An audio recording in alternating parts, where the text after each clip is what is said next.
kind of fun to be here. It's like a reunion of sorts. Sandy and I go back in politics a long time ago when we were on the same side of the fence, and now we serve in the legislature together in a way that we try to be bipartisan on the broadband issue and telecom issues in particular. So I applaud your good work on the broadband committee, and we got a group that works bipartisanly and somewhat harmoniously, mostly just to look at what government policies are out there that are holding back people like Jim and Ron from actually investing their capital and taking the risk. What is it that we're doing that's hindering that, or can we do things that maybe even would enhance it? So there's been some good work done in the legislature the past few years, pretty much just to kind of clear the right of way so you guys can start pulling fiber without tearing up things that we're concerned about.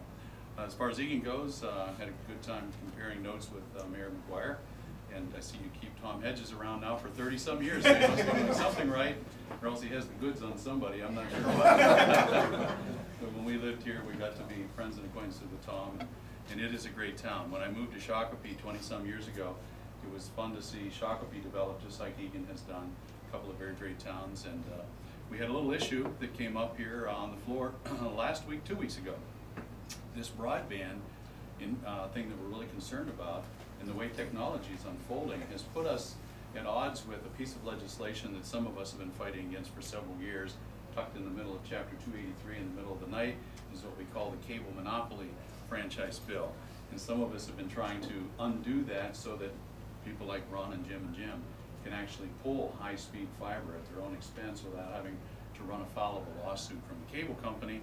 In Prior Lake, part of this district I represent, sure enough, that happened.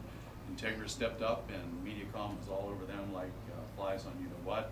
So anyhow, we have a little fix that went through that the governor is signing this week. If he hasn't signed it already, it will be really helpful with that. So we do good work together most of the time, so we're glad to do that. Jim, yes, I'm one of your first customers. I remember we traded ads in my newspaper for his dial-up service, and I got to say I'm with you because well, somebody said it's because of your outstanding spam filter, which is there, but mostly because I'm just lazy and I've memorized my email address and don't have to learn another one. I'm honored to be your customer for all these many years and hope you to never send me a bill so I can still be your customer. Thank you, folks, and congratulations to you guys. Thank you.